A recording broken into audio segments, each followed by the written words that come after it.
देखने वाले भाई बहनों की जय मसीह करता हूँ। आइए हम वचन की ओर जाते हैं। आज का वचन यूहन्ना रचित सुसमाचार उसका 4 अध्याय उसका 22 से हम 24 तक हम पढ़ते हैं। यहाँ यूहन्ना रचित सुसमाचार उसका 4 अध्याय 22 से हम 24 तक पढ़ते हैं। यहाँ लिखा है, तुम जिसे नहीं जानते उसकी आराधना करते हो और हम जिसे जानते हैं उसकी आराधना करते हैं, क्योंकि उद्धार यहूदियों में से है। परंतु वो समय आता है, वरन अब भी है, जिसमें सच्चे भक्त पिता की आराधना आत्मा और सच्चाई से करेंगे, क्योंकि पिता अपने लिए ऐसे ही आराधना को ढूंढता है। परमेश्वर आत्मा है और अवश्य है कि आराधना करने वाला आत्मा और सच्चाई से आराधना करे। आमीन। और आज की सुबह मैं लेके आया हूं, परमेश्वर की स्तुति आराधना करना एक आशीषमय कहलाया जाता है। और ये आराधना का समय बहुत ही महत्वपूर्ण समय है। यह आराधना का समय से बहुत से लोग जो कि ये आराधना का समय को गवा देते हैं या हल्के में लेते हैं, लेकिन ये आराधना का जो समय, शुद्धि का समय जो होता है, परमेश्वर से संबंध बनाने के लिए बहुत जरूरी होता है। और यहाँ यीशु प्रभु ने स्वयं बोला है, परमेश्वर सच्चा है, उसकी आराधना आत्मा और सच्चाई से करना चाहिए। हम दाऊद के विषय में देखते हैं तो दाऊद भी एक आराधना अगुआ था। जब भेड़ बकरी चलाता था तो लड़कपन में से ही अपने आप बाजा बनाकर, बीड़ा बनाकर वो उसमें खो जाता था। परमेश्वर की आराधना करते करते इतना खो जाता था कि परमेश्वर उसकी जो धुन को सुनकर वो महिमित होते थे, क्योंकि परमेश्वर उसकी धुन और उसकी आराधना को देखकर वो महिमित क्यों हुए, क्योंकि उसके अंदर से थी वो आत्मा। ये आराधना जो कि हमारे देखावटी नहीं, एक अंदर से उत्पन्न होने वाली आराधना को परमेश्वर मन प्रसन्न होता है। दाऊद वैसे ही था, क्योंकि उनके 7 बेटों में सबसे छोटा बेटा था और परिवार में नालायक भी कहा जाता था।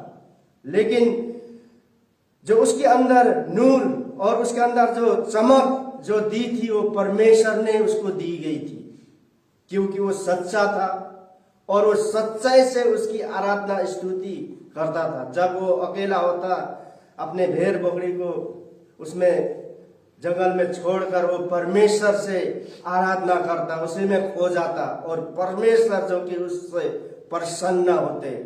और उसके अंदर ऐसी, जब बोलते कि जब वो आराधना करता था तो उसके अंदर अपने परमेश्वर ऐसी नूर देता था कि उसकी चेहरा, उसके जो कि हठीलापन अपने आप बढ़ने लगा और लोग देखने लगे कि ये उसकी चमक ऐसे कैसे हो गई।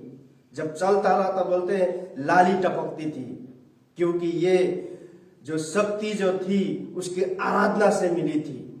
इसलिए प्रिय भाई बहन, मैं उत्साहित करता हूं कि हमें ये आराधना का समय को न गवाए, क्योंकि आराधना करने से और सच्चाई से आराधना करने से परमेश्वर प्रसन्न होते हैं। और जो परमेश्वर प्रसन्न होते हैं तो आपको आशीष मिलना तो वाकई में मिलना तो अनिवार्य है ही है।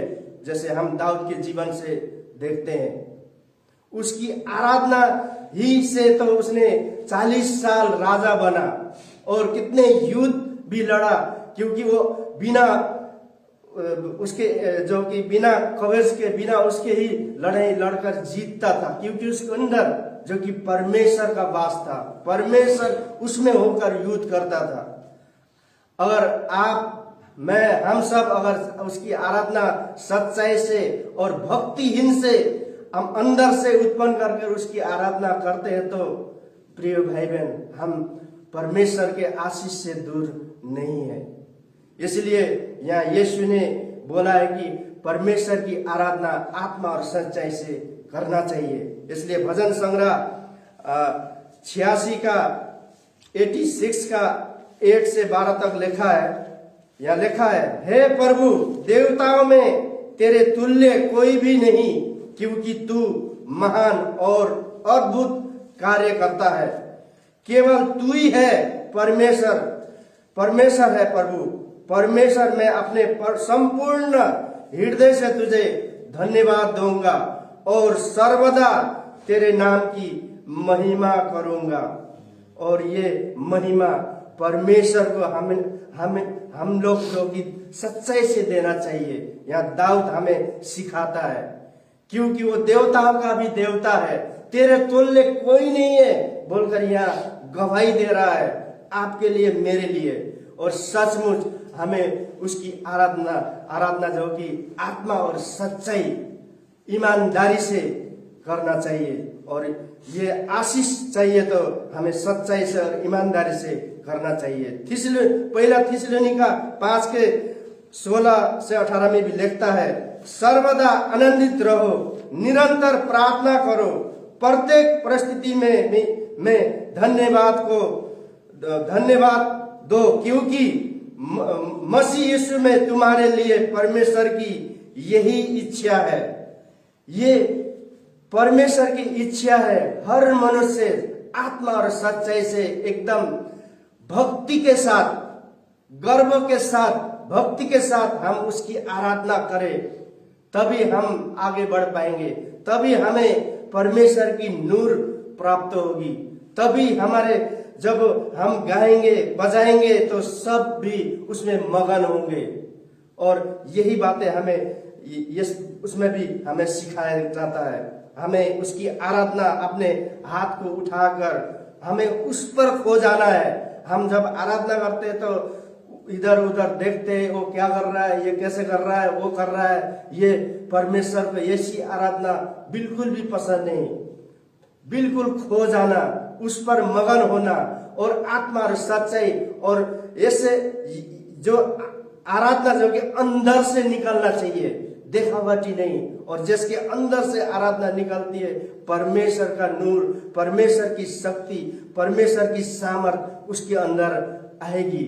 और जैसे दाऊद बोलता है, बीड़ा बजाता था तो जब बजाता था दुष्ट आत्मा उसके धुन की आवाज से निकल जाते थे।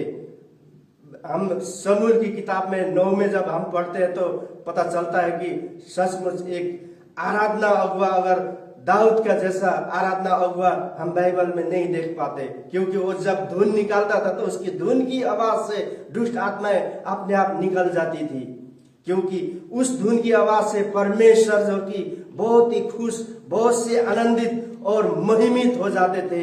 और दाऊद का राजा होना और दाऊद को विजय दिलाना, यही आराधना का जो कि पाठ पढ़ता है कि वो इतना लंबी समय तक राजा बना रहा और हर युद्ध में भी वो बलवान और जीत दिलाता रहा।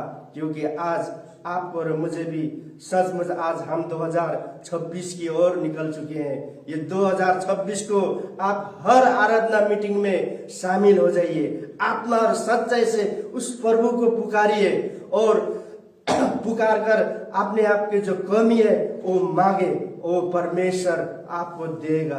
क्योंकि सच्ची आराधना परमेश्वर को भाता है, परमेश्वर ग्रहण करते हैं। और जो परमेश्वर ग्रहण कर लिया तो आप आशीषमय हो जाते हैं। तो मैं आज का वचन से यही उत्साहित करता हूँ कि हम हर जितने भी लोग हैं हर आराधना मीटिंग में शामिल हुए और परमेश्वर को आशीष को प्राप्त करें। और परमेश्वर का आशीष को प्राप्त करना यानी कि प्रेम,